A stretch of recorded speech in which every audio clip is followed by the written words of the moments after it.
Բարև ձեզ հարգելի դիտողներ, YouTube-յանի Մալիքի եթերում զրուցելու եմ Հանրապետություն կուսակցության նախագահ Արամ Սարգսյանի հետ, ցանկության դեպքում կարող եք բաժանորդագրվել YouTube-յանի Մալիքին։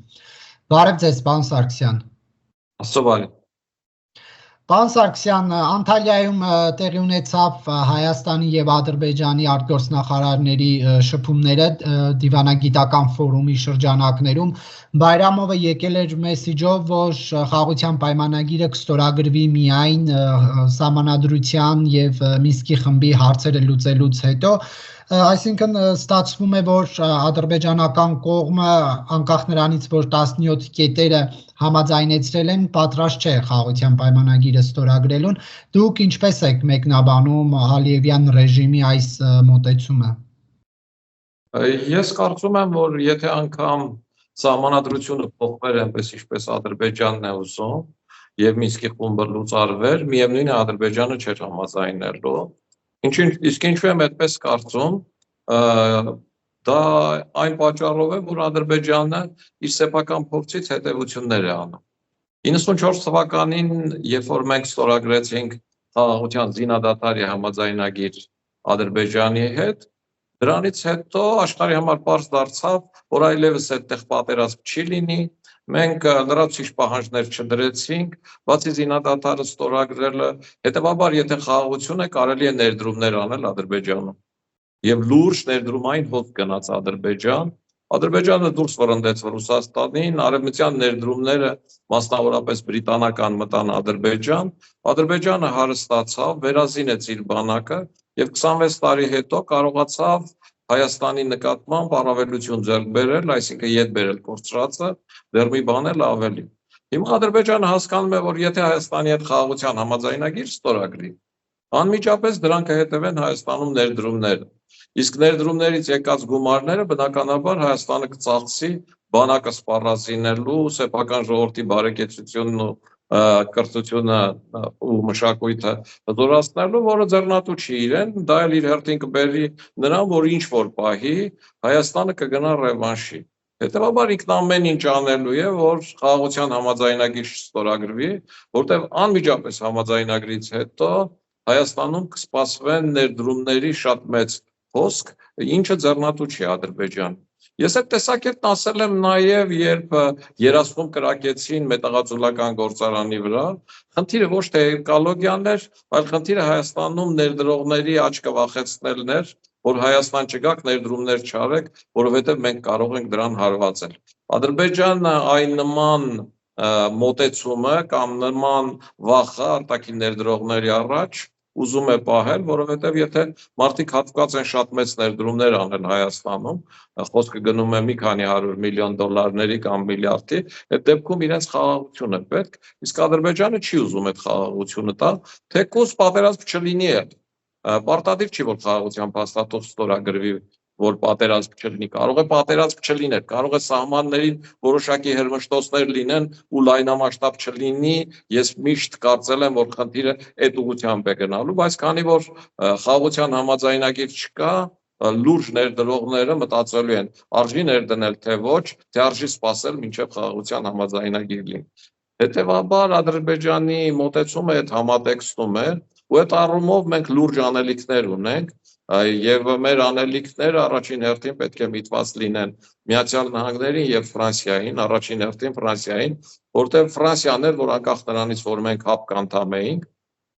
սկսեց Հայաստանի սպառազինություն մատակարարել, հետևաբար Ֆրանսիան է, որ կարող է նույնիսկ խաղաղության համաձայնագիր ստորագրված չլինի եւ Հայաստանում լուրջ ներդրումներ անի կոմունիկացիան ոլորտներում, ինչն էլ ինչ որ չափի այսօր արվում է հյուսիս-հարավի ուղղությամբ, կարծում եմ, որ լավ նախադրյալներ կան նաև Միջին-Միջանցքի ուղղությամբ անելու։ Պիտի աշխատվի նաև օդանավակայանի առումով, պիտի աշխատվի ատոմակայանի առումով, որտեղ ամերիկյան կապսուլային ատոմակայաններ տեղադրելու պարագայում այդ ատոմակայան տեղադրող ամերիկացին կամ ամերիկյան պետությունը չի վախենալու Ադրբեջանի ու Թուրքիայի հարվածներից, որտեղ գիտի, որ նման հատվածներ չեն լինի։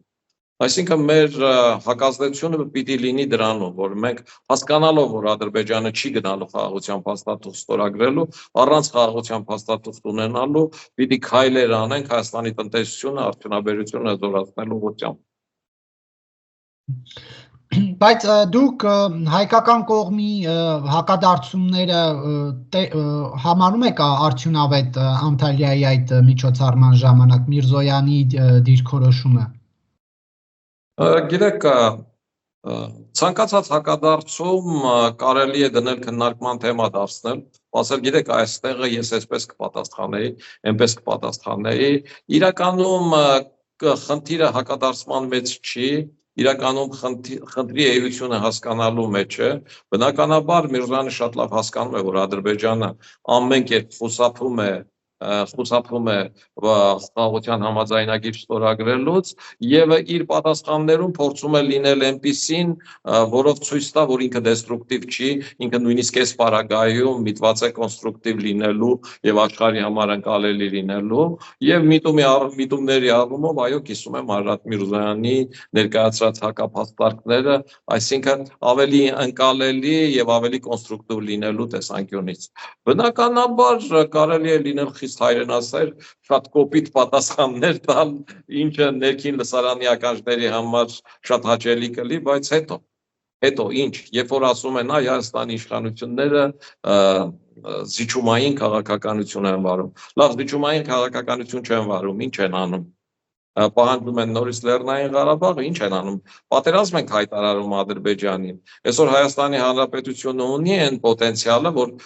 պատերազմ հայտարարի Ադրբեջանին ու սահմաններին գոնե պինդ հակահարված տա Ադրբեջանին, որ վերջիններս ոտ չկրակեն։ Եթե ունի ու չի անում, այդ շատ վատ է։ Իմ կարծիքով Հայաստանի իշխանությունները հասկանում են, որ մեզ ուժեղանալ է պետք, իսկ ուժեղանալու համար միանշանակ ժամանակ է մեզ պետք։ Ադրբեջանին հաշվի առեք, որ նավթային ու գազային ռեսուրսների նման արագ վաճառքի պարագայում անգամ 24 տարի պետք եկավ, 26 տարի պետք եկավ, ավելին այդ ընթացքում Ադրբեջանը աշխատեց նաև միջազգային հանրության հետ եւ միջազգային հանրությունից իրեն սատարող բանաձևեր փոխեց եւ դա էր պատճառը, որ Լեռնային Ղարաբաղում 44 օրյա պատերազմի ժամանակ գրեթե կամ ամբողջությամբ մեզ ամբողջությամբ սատարող որևէ ուժ չեղավ։ Որևէ ուժ, ներառյալ մեր բարեկամ Ֆրանսիան, չաստած որ Լեռնային Ղարաբաղը Հայաստանինն է, Հայաստանի տարածք է ու Ադրբեջանի արածը բռնություն է որևէ երկրի սուվերեն տարածքի նկատմամբ։ Այսինքն Ադրբեջանը ՄԱԿ-ով բազմաթիվ այլ կառույցներով քաղաքական հենարանը պատրաստել էր, հետնել իր տնտեսությունը զարգացնելով, զորացրել էր իր բանակը։ Կարծում եմ այս օրինակը մենք էլ պիտի ճիշտ կիրառենք ավելի արդյունավետ, ես համարում եմ, որ մեր ժողովուրդը անհամեմատ ավելի խելացի ու ճկուն է, որ մեզ շատ ավելի կարճ ժամանակ պետք կգա դրա համար, բայց այդ ուղղությամբ նաև Հայաստանի իշխանությունները պետք է ավելի որոշիչ քայլեր անեն, ոչ թե կիսաքայլերը, ինչը այսօր գոյություն ունի, մասնավորապես հապկում դեռ մնալու առումով, ԵԱՏՄ-ում որոշակի խաղեր տալու առումով, որը Հայաստանի տնտեսությունը ոչ միայն չի թողում զարգանա,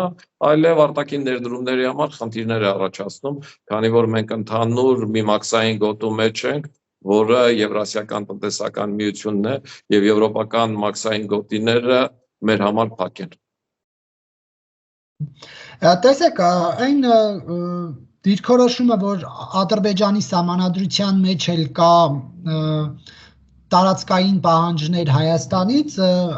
մեկնաբանվում է այնպես, որ բա եթե այդ խնդիրը կար, ինչու եք մինչև հիմա լռում։ Արդյոք սա մեր ձեռքին հզոր զենք է, թե ոչ։ Ես այն կարծիքին եմ, որ եթե խնդիրները գնում են հակադարձ մեղադրանքների տարբերակով, ապա այդ ճանապարհը չի տանում խաղաղության։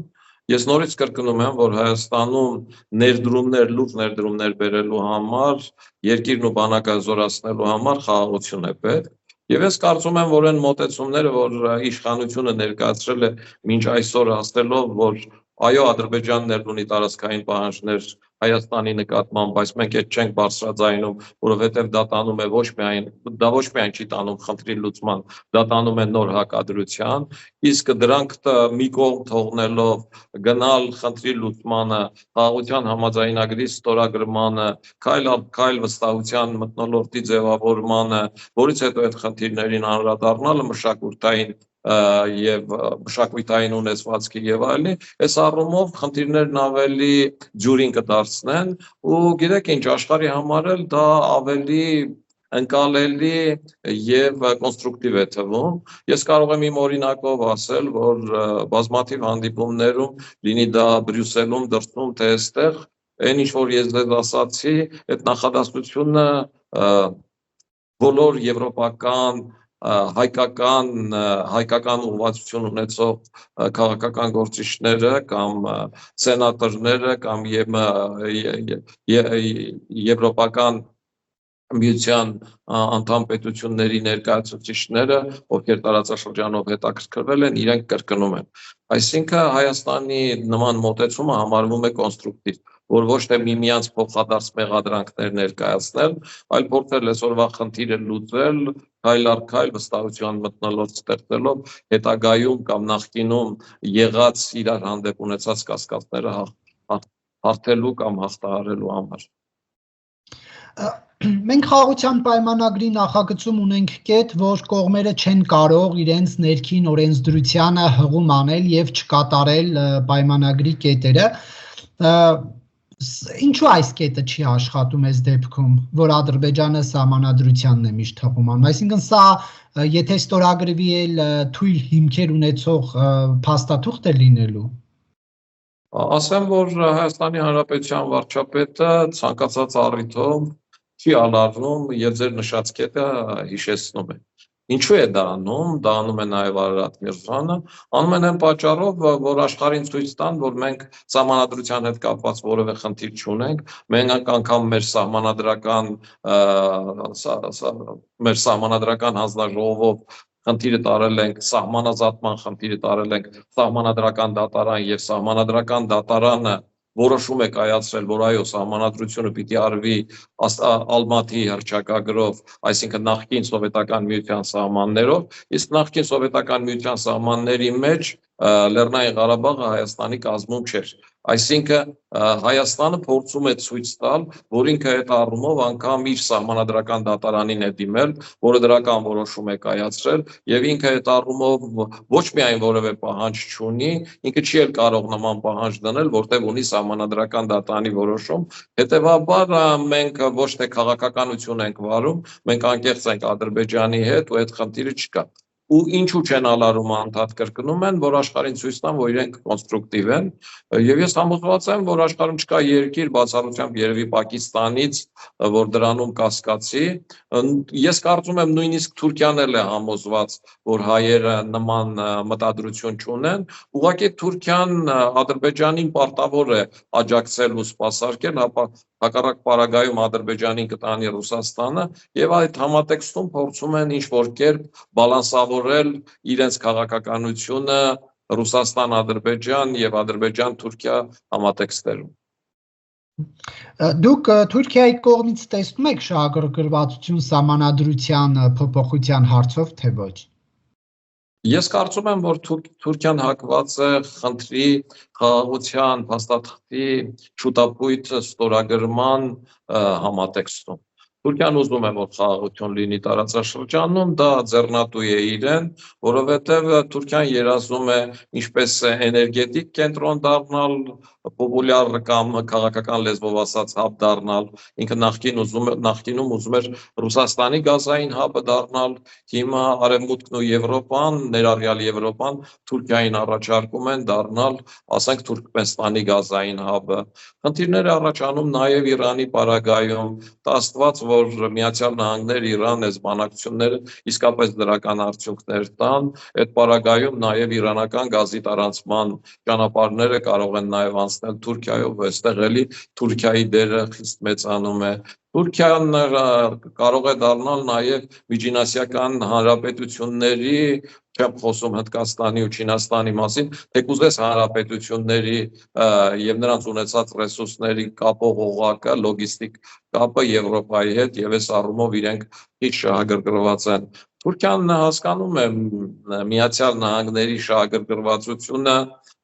Եվրոպայի հետ կապերում եւ հակադրությունը Չինաստանի հետ կապված, հետեւաբար Թուրքիան չի ուզում այդ խաղից դուրս մնալ եւ այո, ես տեսնում եմ, որ Թուրքիան որոշակի առումով շահագրգռված է խաղաղության համաձայնագիր ստորագրելու, Էրդողան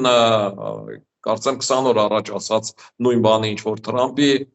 ներկայացուցիչն ասաց Բաքվում, որ անհամբեր սպասում է փաստաթղթի ստորագրմանը, որ դա տարածաշրջանին վերջնական խաղաղություն կբերի եւ այլն եւ այլն։ Այս համատեքստերում Ադրբեջանի հետ իմ կարծիքով համամիտ է միայն Ռուսաստանը, չնայած հանուն անկեղծության պիտի ասենք, որ Ռուսաստանն էլ ասում է, որ լավ կլինի, որ տարածաշրջանում խաղաղություն լինի, Ռուսաստանը հասկացել է, որ արդեն Ադրբեջանի վրա ճնշումներով Հայաստանի սահմաններին խժդժություններ ստեղծելու լծակները կորցրել է եւ մաքսիմումը ինչը կուզենար Ռուսաստանը, կուզենար, որ այդ խաղաղության համաձայնագիրը ստորագրվեր, ասենք Ալմաթիում, ենթադրենք էլի ՀԱԲ կամ ԵԱՏՄ համատեքստի որևէ երկրում եւ դուրս չգար, ասենք դեպի Եվրոպա կամ Միացյալ Նահանգներ Թրամփի հովանու ներքո։ Տեսեք ինչ եմ հարցնում Թուրքիան հետաքրքրված է թե ոչ, որովհետև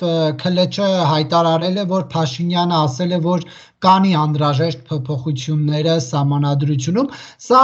ըստ արտաքին աշխարհի համար արված հայտարարություններից են, հա, թուրք պաշտոնյան հետևություններ արել, թե Նիկոլ Փաշինյանը նաև Անկարային է հավաստիացումներ տվել։ Անկեղծ ասած, ես ՔԼՉ-ի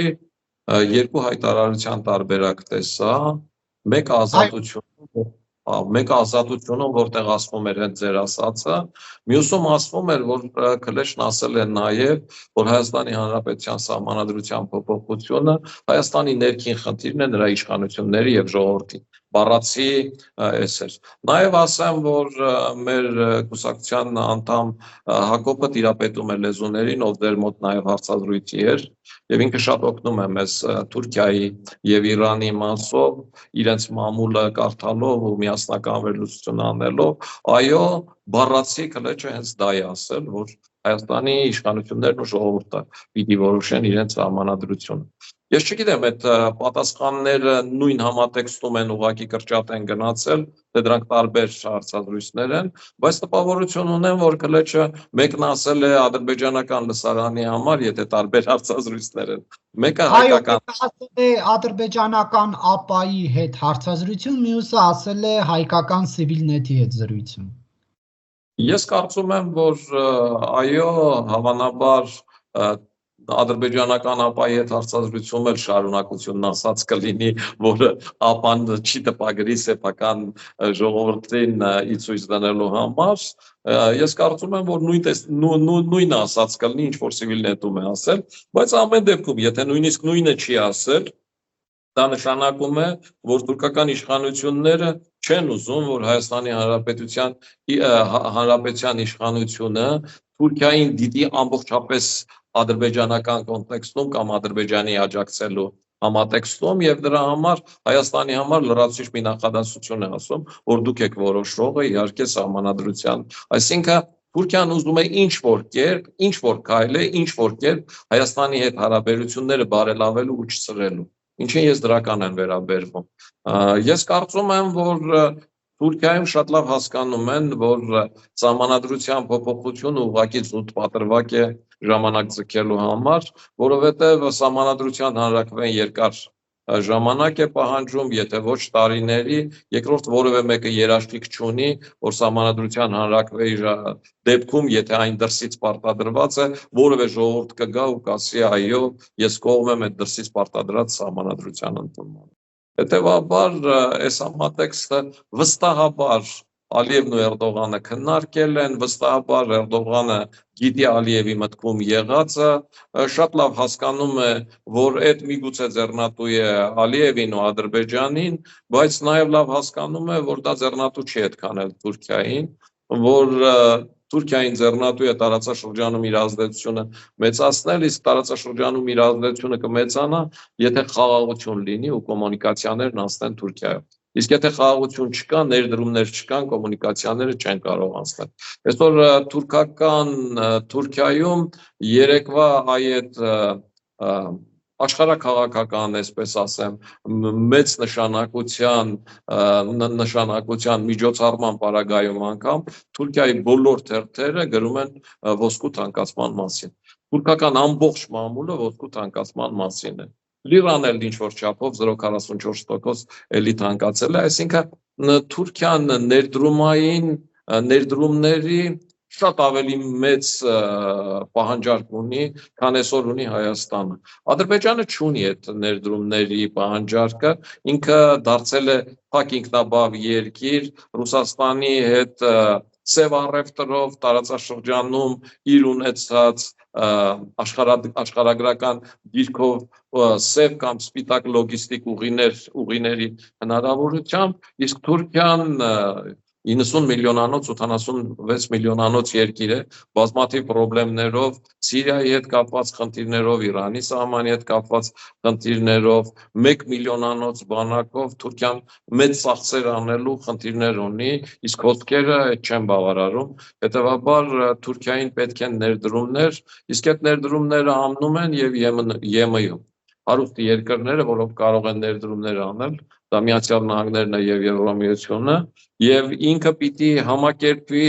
Միացյալ Նահանգների եւ Եվրամիության առաջադրած պահանջներին, ոչ թե Իլհամ Ալիևի առաջադրած պահանջներին։ Ես կարծում եմ, որ Թուրքիան բավարար ճնշում կիրառում է Ադրբեջանի վրա խաղաղության համաձայնագիր ստորագրելու առումով։ Ես չեմ բացառի, որ ինչ որ պահի,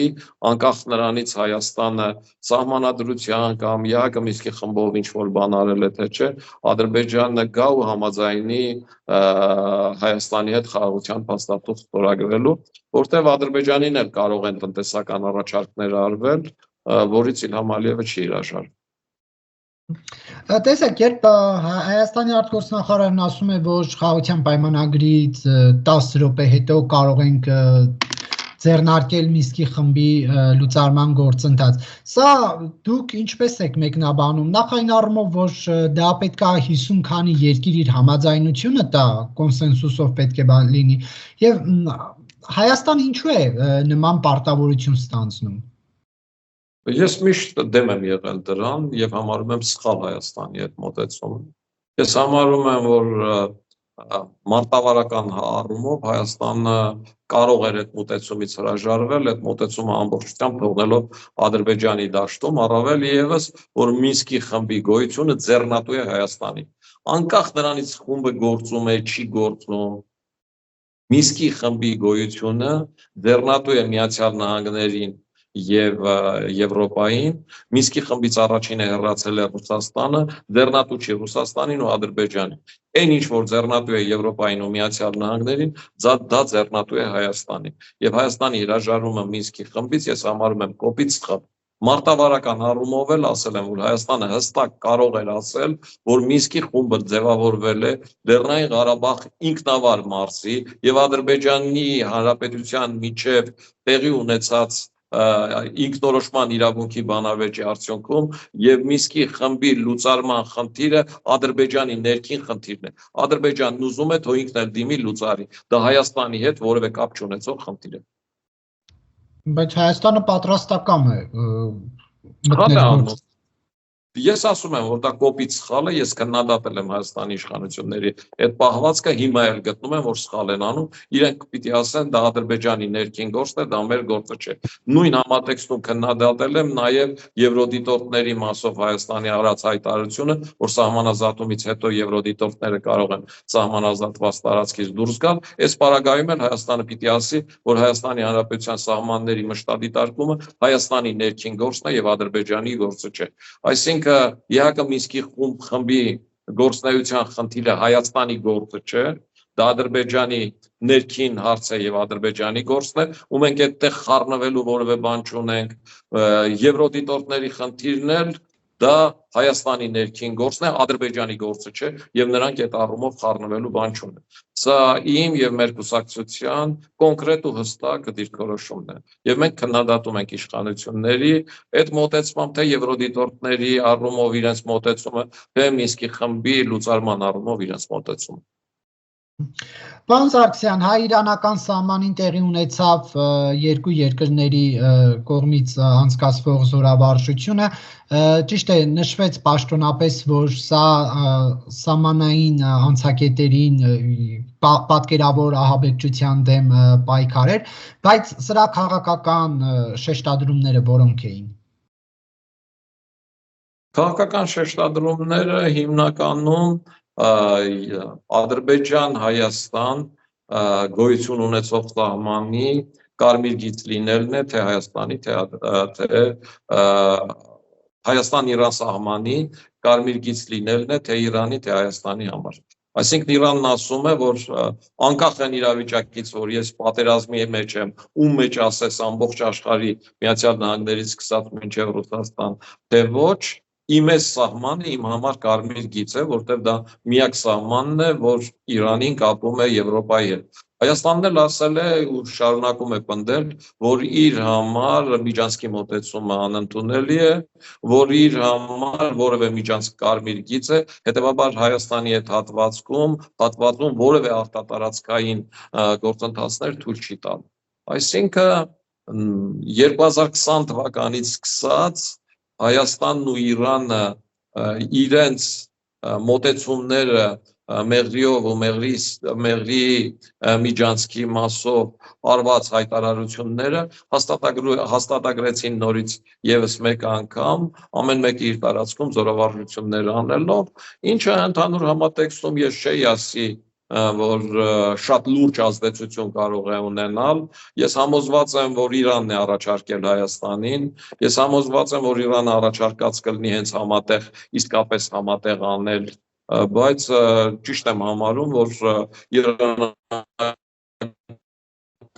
զինված ուժեր Հայաստանի տարածք չեն մտել, Հայաստանի զինված ուժեր Իրանի տարածք չեն մտել, ամեն մեկն արել է այդ խնդիրը լուծել է իր տարածքում, եւ այս առումով կարծում եմ նաեւ բացասական երանգներ չեն ունենա, որտեղ թե ԱՄՆ, թե Եվրամիությունը հասկանում են այսօրվա ստեղծված իրավիճակը տարածաշրջանային, այս սպառնալիքները, որոնք որ կան, եւ ըմբռնումով կմոտենան Հայաստան-Իրան այս զորավարժություններին։ Ալիևը արեց հետևությունները ձեզ այդ զորավարժություններից։ Միանշանակ արած կլինի, չեմ կարծում, որ իր համար այդ զորավարժությունները երրորդական նշանակություն ունեն, որտեղ Ալիևը հասկացավ, որ ինչքան էլ ինքը բանակնացներ ուղարկի Իրան կամ ինչքան էլ բանակցի Իրանի հետ նման խնդրով տարբեր առաջարկներ անելու առումով, միևնույնն է Իրանի համար դա կարմիր գիծ է, եւ Ալիևը հենց այդ օրերին հայտարարեց, որ եթե Հայաստանը չի ուզում Զանգեզուրի միջանցք, ապա դա Հայաստանի խնդիրն է, ինքը էլի դուրս կմնա կոմունիկացիաներից եւ իրենք այդ ճանապարհները կպատրաստեն Իրանում։ Դա բացարձակ նորություն չի, իրենք 94 թվականից Նախիջևանի հետ կապված են Իրանի սահմանով, այնտեղ լավ ճանապարհ կա կառուցված, իհարկե երկաթգիծ չունեն Իրանի հետ, բայց շատ լավ ճանապարհ է կառուցած, ես այդ ճանապարհով գնացել եմ Թավրիզ, Տեհրան եկել եմ, տեսել եմ, անցել եմ նաև այս կողմի վրա որոշակի մինչև Հորադիս, մինչև Խուդաֆերենի կամուրջ, եւ այդ ճանապարհը 94-ից գործում է, այնպես որ Ադրբեջանի այդ հայտարարությունը ժողովրդական լեզվով ասած դիժուրնի կամ պտիչկայի համար հայտարարություն էր, որը իբր արեց այս զորավարժությունների համատեքստում։ Հայաստան-Իրան ես կուզենայի, որ տնտեսական համագործակցությունը խորացնեին, լոգիստիկ համագործակցությունը խորացնեին, որտեղ Ադրբեջանին շատ ավելի շատ վախեցնում է այդ հանգամանքը, քանի որ Ադրբեջանը իր թիկունքում ունի Թուրքիային եւ հասկանում է, որ Իրանը դժվար ցամաքային լուրջ գործողությունների գնա Ադրբեջանի դեմ, քանի որ Թուրքիան կմիջամտի ու կաժակցի իրեն։ Եվ այս համատեքստում Իրանի հետ կապված տնտեսական համագործակցությունը, տնտեսական դաշտի համագործակցությունը կարծում եմ Ադրբեջանի համար ավելի մտահոգիչ կլինի։ Օրինակ, ես դրական եմ համարում, որ Հայաստանի իշխանությունները, ասենք, իշխանությունը վարչապետը այցելում է մարզեր ու այսօր էլ Սյունիքի մարզ է գնացել։ Ես կուզենայի, որ Հայաստանի իշխանությունը շատ ավելի հաճախ այցելեր Սյունիքի մարզ, որովհետև ստացվում է, որ Միացյալ Նահանգների դեսպանն ավելի հաճախ է այցելում կամ Ֆրանսիայի դեսպանն ավելի հաճախ է հարցնում Գյումրիքի մարզ, քան Հայաստանի Հանրապետության վարչապետը, բայց ինձ ասենք այդ հանդիպումների ընդհանուր համատեքստը չի բավարարում, Նարեկ ջան, որովհետև երբ որ նայում ես, որ Հայաստանի Հանրապետության վարչապետը Գյումրեցի հետ զրուցելուց ասում է, հեսա ճանապարհները կսարքենք, տուրիստները կգան, ու ամեն ինչ լավ կլինի, ուզում ես ասես, այ վարչապետ ջան, այ քո ցավը տանեմ, այդ տուրիզմի մասին այնքան են խոսել քեզանից առաջ, որ արդեն հոգնել ենք, էլի։ Ասենք ինչ, մենք մտածում ենք, որ Գառնի Գեղարդի պատկերներով մագնիսներ սառնարանին վրա կպցնելու, մագնիսներ վաճառելով կամ խորիզով գաթա վաճառելով 6-րդ սերնդի հայկական բանակ ենք պահելու Ադրբեջանին հակադարձելու ենք։ Ասենք վարչապետը չի զայրանում, երբ որ տեսնում է, ասենք Տաթևի վանքի դիմաց նստած 25 տարեկան երիտասարդին, որը ծառի հովին նստած, չգիտեմ, ատրիբուտներ ու սիմվոլիկա է վաճառում։ Տուրիզմը տանում է ծուլության, Հայաստանի հնարավորությունները տուրիզմի մեջ չեն, մենք ծով չունենք, մենք Իտալիա չենք, Հայաստանը պիտի տնտեսություն զարգացնի, արդյունաբերություն զարգացնի, Հայաստանի Հանրապետության վարչապետը ճիշտ կաներ, իջներ, ասենք, Քաջարանի պոչահանք, ու հարցներ այս պոչահանքում ինչ կա, ու այնտեղ իրենք կբացատրեին, որ այդ պոչահանքում այն հազվագյուտ մետաղները ինչի պահանջարկ է այսօր ունի Միացյալ Նահանգները, այդ հազվագյուտ մետաղներից տարի ու տարի կեսվա պաշար հենց հիմա այդ պոչահանքերում կա։ Այ գնար հարցներ, ինչ կա այս պոչահանքերում։ Իրենք կբացատրեին, որ այդ հազվագյուտ մետաղները, բազմամետաղները այս պոչահանքերում տարիներով կուտակվել են, ու այս պոչահանքերը լուրջ էկոլոգիական ռիսկ են պարունակում իրենց մեջ, որ այդ պոչահանքերը մշակել ու վերամշակել է պետք։ Այս բաներով է, որ պիտի Հայաստանի Հանրապետության իշխանությունը զբաղվի։ Հայաստանի Հանրապետության բնակչության 52%-ը, 58% ընտրություններին չի մասնակցում։ Գիտեք ինչի չի մասնակցում։ Որովհետև աշխատանքի չի ընդունվել ոչ իշխանությունների մոտ, որոնք աշխատատեղեր ունեն, քաղաքապետարաններ, գյուղապետարաններ եւ այլն եւ այլն։ Եվ աշխատանքի չի ընդունվել նաեւ նախկինների մոտ, որոնք աշխատանքի տեղեր միայն նախկիններն ունեն։ Նորերը չունեն աշխատանքի տեղեր, դեռ այդքան չեն հարստացել, որ սեփական գործարանները ստեղծեն։ Նախկիններն էլ այն ժամանակ իրանց գործարանները ստեղծել են, այսօր աշխատատեղ մենակ իրանք ունեն։ Իրանք էլ աշխատանքի ընդունում են ծամնոտ, մոտիկ, բարեկամի, իրենց լայքողի, իրենց քվեարկողի։ Իսկ այդ 52%-ը որևէ տեղ աշխատելու հնարավորություն չունի, ինչ անում։ Գնում է արտագնա աշխատանքի, բողոքում է գյուղում ջուր չլինելուց։ Ու այս կարգի բաներ։ Ու եթե Հայաստանի Հանրապետության իշխանությունները սրանից հետևություն չեն անելու, հետևաբար իրենք 2026-ին իզուր գնում են։ Մեր ժողովրդին էլ պիտի ասեմ հետևյալը, սիրելի ժողովուրդ, կա երրորդ ուղի, չնայած տանել չեմ կարողանում այդ երրորդ ուժ կամ երրորդ ուղի ասածը։ Մենք Գյումրիում փորձեցինք միավորվել ու դες առաջարկել, որ եկեք քվեարկեք ոչ նախկինների, ոչ ներկաների օգտին։ Որ այն մարդիկ, ովքեր աշխատանք չունեն, դուք կարող եք մեր պարագայում աշխատանք ունենալ։ Որովհետև մենք ոչ թե տուրիզմ ենք ձեզ առաջարկելու, Գառնի Գեղարդի պատկերով մագնիս վաճառել կամ խորիզով հաց վաճառել, այլ մենք գործարաններ ենք բացելու։ Ճիշտ է, էկոլոգները մեզանից բողոքելու են։ Բայց մենք արդյունաբերական հիմնարկ ձեռնարկություններ ենք բացելու, որտեղ այդ երիտասարդը մագնիս վաճառող, որ ամսական 200,000 դրամ է աշխատում, ստանա 1 միլիոն դրամ աշխատավարձ, որից 200,000 դրամը տա պետությանը հարկ։ Ու իր կնոջն էլ թանկանոց պայուսյա կառնի։ Այ մենք էս ենք առաջարկում։ Կգաք մեզ քվե կտակ։ Կգաք կտակ։ Թե էլի կգնաք նախկինների ու ներկայի համատեքստում, թե չեք մասնակցի, կթողեք նախկինների ու ներկաների աշխատողները իրենց աշխատատեղերի համար երկուսի մեջ կվետան։ Այս արդեն ձեր որոշելուն։ Լրիվ ձեր որոշելունն է։ Մենք առաջարկում։ Քան որ եկաք ներքաղաքական թեմաներին, հետո էլի կվերադառնանք արտաքինին։ Գյումրիում ի վերջո ինչ տեղի ունեցավ, ով հաղթեց, պարզ է, որ հնարավոր է քաղաքապետ մի քանի օրից դառնա կոմունիստական կուսակցությամբ առաջադրված Վարդան Ղուկասյանը։ Հաղթեց 20-րդ դարում մնացած Գյումրիի քաղաքացի, ով համարեց, որ սրանից 8-9 տարի առաջ կամ 10-15 տարի առաջ, երբ Վարդան Ղուկասյանն էր Գյումրիի քաղաքապետը, իր համար ավելի լավ էր, ինքը ուզում է այդ համատեքստում մնալ, հաղթեց այդ քաղաքացի, որ գնաց իր քվեն տվեց Վարդան Ղուկասյանին, այսինքն ինքը համարեց, որ նախկինում ավելի լավ էր, մինչև հեղափոխությունը ավելի լավ էր, քան հեղափոխությունից հետո։ Հաղթեց այն քաղաքացին, ով համարում է, որ Հայաստանի ապագան ու Հայաստանի անվտանգության ապահովությունը Ռուսաստանի մեջ է։ Անգամ այսքան բանից հետո, երբ Լեռնային Ղարաբաղում իրենցից լեզվով ասած, հողի վրա անընդհատ կրկնում էին այդ հողի վրա բառը, հողի վրա ռուսներն են, ու նրանք կպաշտպանեն Լեռնային Ղարաբաղի բնակչությանը, բայց նրանք Ադրբեջանի վայրագությունների համատեքստում ծառերի տակ թաքնված հնարավորություն ստեղծեցին, որ Ադրբեջանը բռնի տեղով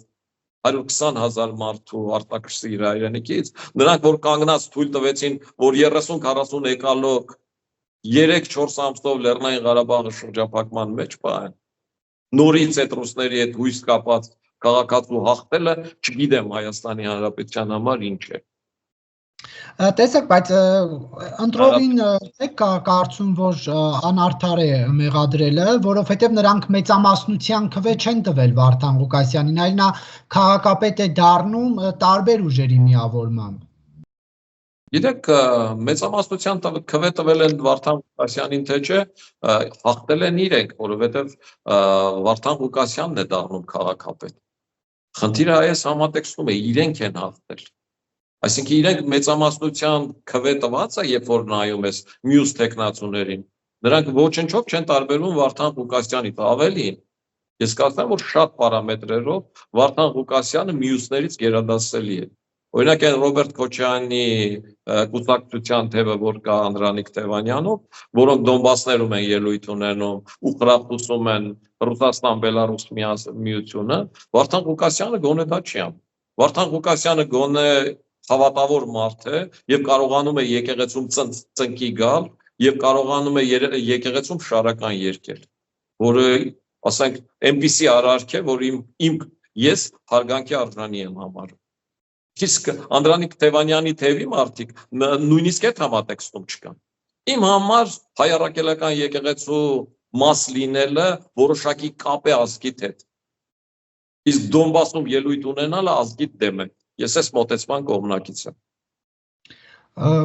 Պարոն Սարգսյան, այստեղ ինչքանով է ազդեցությունն եղել Քոչարյանի, Սերժ Սարգսյանի, որ Գյումրիում Վարդան Ղուկասյանը դառնա քաղաքապետ։ Չեմ կարող ասել։ Կարող է եղած լինել, կարող է ընդհանրապես եղած չլինել։ Ընդհանրապես Գյումրին ցույց տվեց, որ ընտրություններին, մանավանդ տեղական ինքնակառավարման ընտրություններին, մարդիկ առաջնորդվում են անհատով, ոչ թե գաղափարով, ու այս առումով ոչ կոալիցիաները, ոչ դաշինքները որևէ նշանակություն չունեն։ Այսինքն, եթե մեր տեխնացու Լևոն Բարսեղյանին պաշտպաներ ոչ թե Եվրոդաշինքը, այլ Եվրոդաշինքի որևէ կուսակցություն, ասենք եվրոպական կուսակցությունը պաշտպաներ, միևնույն է Լևոն Բարսեղյանը նույնչափ քվեր ստանալու, որտեղ քվեն ավելի շատ կապում են անձի հետ։ Ես օրինակներ բերել եմ մեր կուսակցության վրա, ասենք Արտակ Զեյնալյանը Երևանում ստացել է 11% քվե։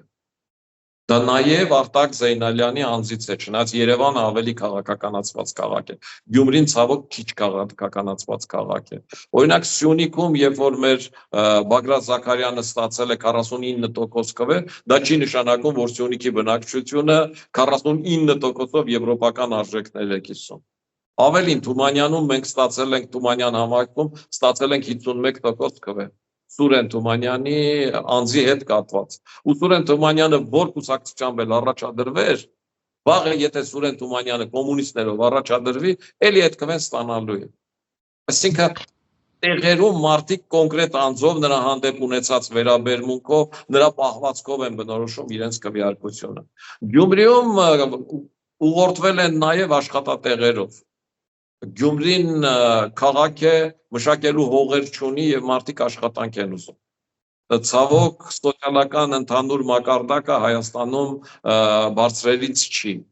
եւ աշխատանք ունենալու խնդիրը բազմաթիվ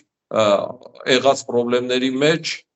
անվտանգության խնդրից հետո համար առաջին խնդիրն է։ Վարդան Ղուկասյանն ունի աշխատատեղեր, գնում Վարդան Ղուկասյանին են քվետալի, Մարտունն ունի աշխատատեղեր, գնում են Մարտունին են քվետալի, այսինքն գնում են աշխատատեղերի սկզբունքով։ Մեր քվեն Լևոն Բարսեղյանինը բացարձակ գաղափարական է։ Ավելին Լևոն Բարսեղյանն ասում է, որ ինքը իր եղբորը անգամ իր ասպարեզ ակունգում աշխատանքի չի ընդունել։ Հետևաբար Լևոն Բարսեղյանին քվետվողը հույս չունի, որ Լևոն Բարսեղյանը լինի, ինքը գնալու է աշխատանք ստանա, որտեղ Լևոն Բարսեղյանին աջակցել է։ Այս համատեքստը հակադրություն է բերում։ Պարոն Բարսեղյան, ներողություն, պարոն Սարգսյան, բայց երբ որ այդ կոալիցիան միավորվելու հարց կար, հա, հաշվի առնելով, որ կեսը Քոչարյանական թևից էին, կեսը Սերժ Սարգսյանական թևից էին, այս տարաձայնությունների ֆոնին ինչպես հնարավոր եղավ այս միավորումը։ Ես կարծում եմ, որ անձնական սեփականությունը կամ նախկինում կուտակած սեփականությունը պաշտպանելու համատեքստում նախքին դեռ բերածը պաշտպանելու համատեքստում այդ ուժերը անկախ իրար հանդեպ ունեցած հակատկրանքին ու ատելությանը կարող են միավորվել։ Պլյուս կա արտաքին քաղաքական պարամետրը, ընդհանուր երկու թևերն էլ Հայաստանի անվտանգությունը ապագան եւ իրենց հետագա ընտրությունները տեսնում են Ռուսաստանում։ Դա ցույց տվեց նաեւ Եվրոմիության անդամակցության օրինագծի քվեարկությունը ազգային ժողովում, երբ որ մի թևը բոյկոտեց, մյուս թևը դեմ քվեարկեց։ Այսինքն իրենք ունեն ընդհանուր աշխարհաքաղաքական նույն բևեռի առումով մոտեցում, պլյուս անօրինական գույքի սեփականության օրենքով այս գնացող դատավարությունները շատ ցավոտ են իրենց համար, ինչը շատ բնական է, ցանկացած մարդու համար ցավոտ է, երբ տանից գալիս են իր հեռուստացույցը կամ ավտոմեքենան վերցնում տանում է հարկադիր կատարածողը, ասում է սա անօրինական է, իրենք մի տարբերակ ունեն դրանից ազատվելու, եղած կուտակածը չկորցնելու եւ այդ տարբերակը միասնական գործող իշխանության դեմ հանդես գալն է։ Ու մեզ էլ մեղադրում են, որ մենք իբր պաշտպանում են գործող իշխանությանը եւ գործող իշխանության խամաճիկն ենք եւ ով մեզ քվե է տալիս գործող իշխանությանը, որպեսզի Ռոբերտ Քոչարյանի 2021 թվականից ասած կոնսենսուս -1-ը լինի, այսինքն Հայաստանի բոլոր քաղաքական ուժերը դեմ լինեն գործող իշխանությանը, իսկ այդ դեմ եղած ուժերի մեջ ամենադեմն ով է Ռոբերտ Քոչարյանն ու Սերժ Սարգսյանը, նրանցից ավել դեմ լինելը գործող իշխանությանը Հայաստանի Հանրապետության պարագայում անհնարին է։ Ես տեսնում եմ որոշ քաղաքական գործիչներ, որոնք իրենց ճղում են ավելի դեմ լինելու առումով, բայց այդ հնարավորությունը իրենք չունեն։ Ինչ են անեն, միևնույն է, Ռոբերտ Քոչարյանն ու Սերժ Սարգսյանը ամենադեմն են գործող իշխանությանը։ Մենք նույնպես մեր ընտրությունը անում ենք քաղաքական համատեքստում եւ Երևան քաղաքում, ասենք, երբ որ պիտի ընտրություն կատարվեր լրիվ ռուսական թևի մեջ Ռոբերտ Քոչարյանական այդ թևի եւ այլնի, որոնք ասում էին այ Երևանում իշխանությունը վերցնելուց հետո գնալու ենք նաեւ հանրապետությունում իշխանություն վերցնենք, որոնք միութենական պետության տարբերակը նայում էին որպես քննարկվող տարբերակ եւ ընտրություն կատարեինք մի թևի մեջ, որտեղ քաղաքացիական պայմանագիրն էր, որը կարող է, ասենք, հապկի հետ Հայաստանի ստորագրությունը սառեցնել, որը կարող է եվրոդիտորդներ հրավիրել Հայաստան, որը կարող է Ֆրանսիայից զենք գնել, որը կարող է Զվարթնոց օդանավակայանից դուրս հրավիրել ռուսական հատուկ ծառայություններին եւ այլը, եւ այս համատեքստում բնականաբար գաղափարական առումով մենք աջակցելու էինք գործող իշխանությանը, այսինքն բալանսավորման գաղափարախոսության կողմնակիցներին, քանի որ այդ մոտեցումը մեր մոտեցմանն ավելի մոտ է եւ բնականաբար մենք ամեն ինչ անելու ենք, որ այս ընթացքում արտահերթ ու փողոցային գործընթացներ չլինեն, որովհետեւ այդ փողոցային գործընթացները միանշանակ ձեռնատու են Ալիևին։ Եվ իր հույսն էլ դրանում է նաև խաղաղության հաստատող չստորագրելու պարագայում, որ Հայաստանի Հանրապետության ժողովուրդը վերջի հունից դուրս կգա փողոց, այդ առումով ինքն էլ սահմաններին կկրակի եւ մարդկանց թիվը կավելացնի ու այդ համատեքստում կասի, տեսեք, դե Հայաստանի Հանրապետության իշխանությունները նույնիսկ Երևանում չեն կարողանում տիրապետել իրավիճակին, այդ իրավիճակը դուրս է եկել նրանց վերահսկողության տիրույթից, հետեւաբար իրենք տեղ գյուղում կամ ներքին հանդում ինչպես կարող են իրավիճակին տիրապետել, այդտեղ նացիստական կամ ազգայնական ինչ-որ հայ կրակել է, փորձել է մեր դիրքերի դեմ պրովոկացիա անել, մենք էլ կրակել ենք ու հենց կրակեցին առաջի կրակոցը փոխհրաձգությունը գնաց, կարող է չկանգնել։ Պատերազմը սկսել է հեշտ է, կանգնեցնելն է բարդ։ Պարոն Սարգսյան, հիմա հույս կա այն ձեր նշածը, որ Երևանում իշխանություն վերցնեն եւ հանրապետությունում հետո վերցնեն, Գյումրիից սկսեն, դուք շանսեր տեսնում եք։ Բացարձակ չեմ տեսնում նման շանսեր, որովհետև նախ համարում եմ, որ Գյումրիով նույնացնել համապետական ընտրությունները կոպտագույն սխալ է, դրանք բացարձակ տարբեր բաներ են, որովհետև այդ պարագայում ասենք, եթե հաշվի առնենք Երևանի կամ Մեղրի կամ Թումանյանի ցուցանիշները, մեր ցուցանիշները պիտի ասենք հաջորդ ընտրություններում լինեն լավագույններից մեկը կամ գուցե ամենալավը։ Խնդիրը այդ համատեքստում չի, տեղական ինքնակառավարման համատեքստում չի։ Համապետական ընտրությունները այլ մոտեցումներ ունեն թիմերի վերաբաժանման, այս պարագայում նաև նշանակություն ունի թիմերը միավորումներով են հանդես գալիս, թե առանձին, ինչ լոզունգներով, ինչ գաղափարախոսությամբ, վերջի վերջո լրատվական դաշտը մամուլը ամբողջությամբ էլեկտրականացվում է ու լցվում է քաղաքական խոսույթով, ու այս համատեքստում ես նորից եմ կրկնում, որ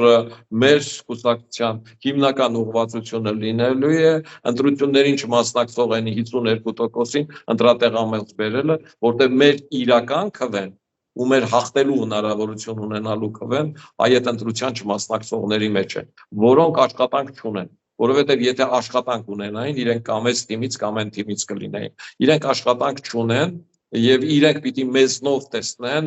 ընտրություններում իրենց կյանքը ավելի ակտիվ դարձնելու, իրենց կյանքը ու բարեկեցությունը բարելավելու, նաեւ ընտրություններում գերկարևոր նշանակություն ունի անվտանգությունը։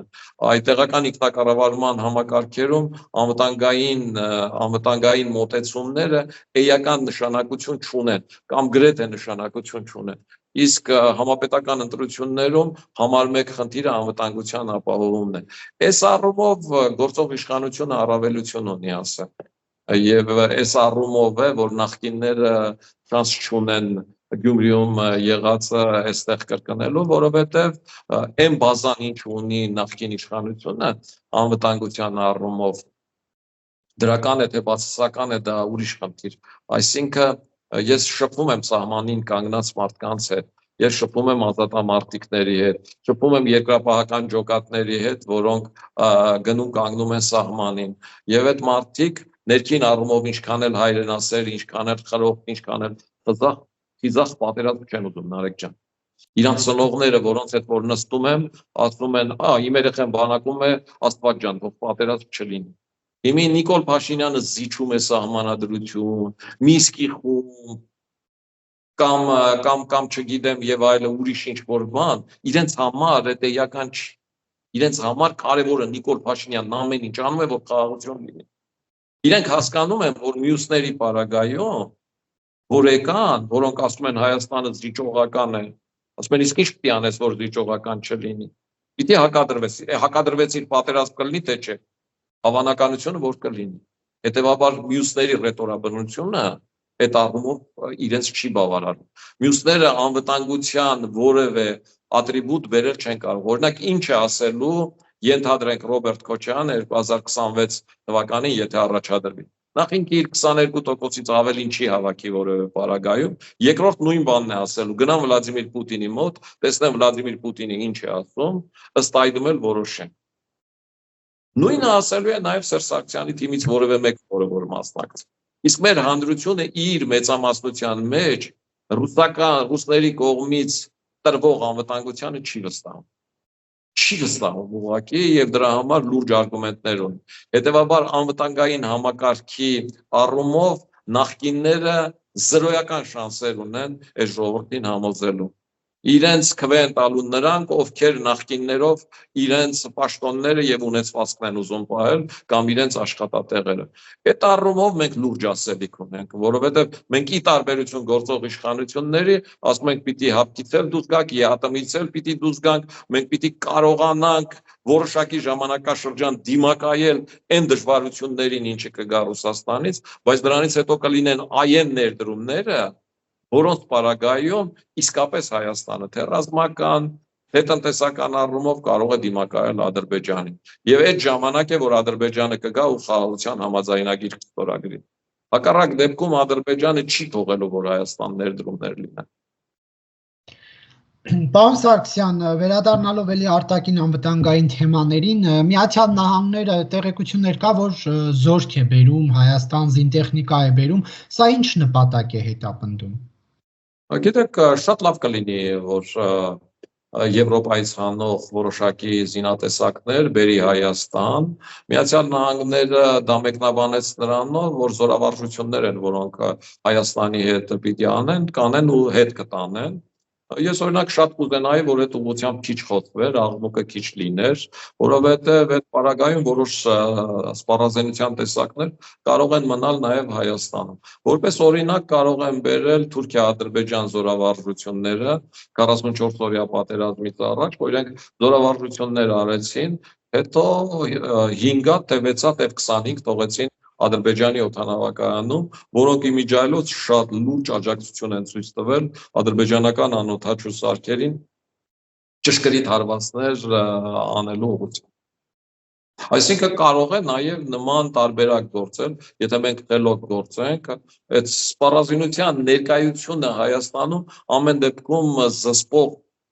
զսպող հանգամանք է Հայաստանի ուղղությամբ տարածաշրջանի որևէ երկրի, ներառյալ Թուրքիայի առումով,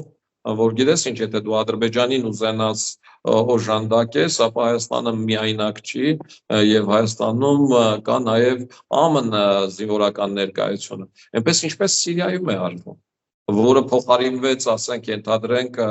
հիմա Իսրայելով ու խնդիրներ կա Իսրայելի ու Թուրքիայի մեջ։ Նույն կերպ կարող է Միացյալ Նահանգներն անել, հետո փոխարինել դա ֆրանսիականով կամ բրիտանականով, ինչը փորձում է Ուկրաինայում անել։ Այդ տենդենսը տեսնում ենք, չէ՞, նույն Ուկրաինայում էլ ասում է, որ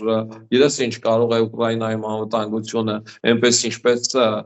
երկրորդ համաշխարհայինից հետո Բեռլինն էր բաժանված էր Միացյալ Նահանգների, Ֆրանսիայի, Անգլիայի եւ Ռուսաստանի մեջ, հիմա էլ նույն կերպ անվտանգությունը բաժանվի, բացառությամբ առանց Միացյալ Նահանգների։ Այսինքն Միացյալ Նահանգները չլինի, լինի Ֆրանսիան ու Անգլիան։ Այսինքն Միացյալ Նահանգները